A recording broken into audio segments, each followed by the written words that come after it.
let's give this one a try.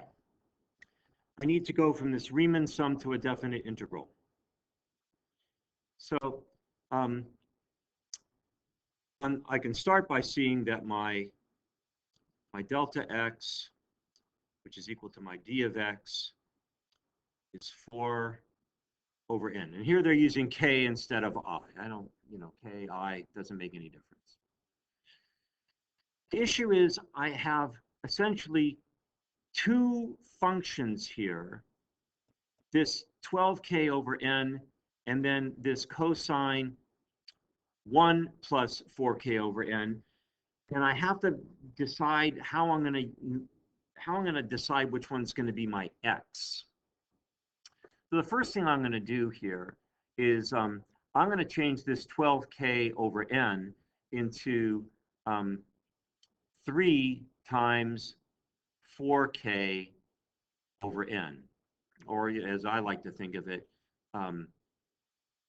yeah, that I like to think of it as 3 times 4 over n times k, but that's just a particularity. I like to see the 4 over n like separated, because then I know that that's my delta x. That's the part that I'm moving over incrementally.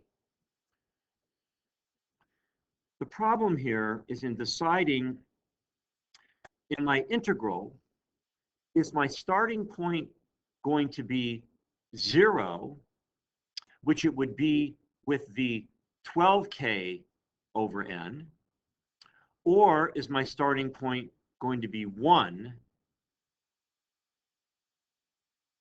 as it would be the cosine part of the function?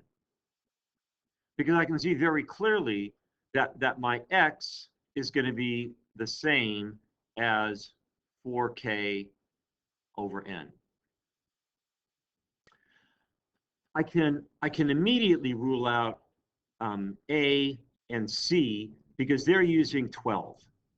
And I know that it's not 12 because it's going to be 3 times my delta x times k. So A and C are out of the running here. If I decided to start with 1, no, let's start with 0 here, because D is actually the answer. I'm letting you know that right up front. D is the answer. If I start with 0, and I want my 0 to be, again, the starting point, then I'm going to have, I know that my interval will be well, b minus a over n, and b minus a has to equal 4, and if a is 0, then I'm going to go from 0 to 4. And I don't really have a starting point really for this part of the function. It's 0. I mean, so then it would just stay as 3x, because remember our x is 4k over n, and then it would be times cosine 1 plus x dx. Because if I'm making my starting point at 0, I can't really mess around with this function. I can't remove the 1 and say that that's the starting point.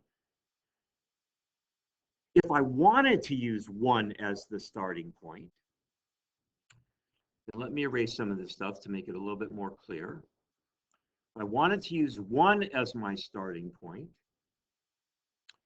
then I would have the integral from 1 to 5. Now, if I'm using 1 as my starting point, this part of the function still looks like, let me move it over a little bit more. Still looks like, now it looks like cosine x. That part of the function looks like cosine x. But this part of the function, which I know is 3 times 4k over n, I would have to shift it in order to account for the fact that I'm using this 1 as my starting point. So this would be 3 times x minus 1. I've shifted it, cosine x dx. And so what I'm saying is that these two, and this one here isn't even given as an option. You got to be careful because this here says 3x cosine x. But again, I have to account, I can either use the 1 as a starting point or the 0 as a starting point.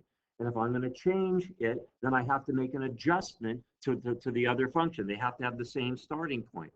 So that's why I shifted this one to the right by 1. X minus 1 is shifting it to the right. So the 0 goes to 1 and the 4 goes to 5. And this one here is now my starting point for the cosine part of the function.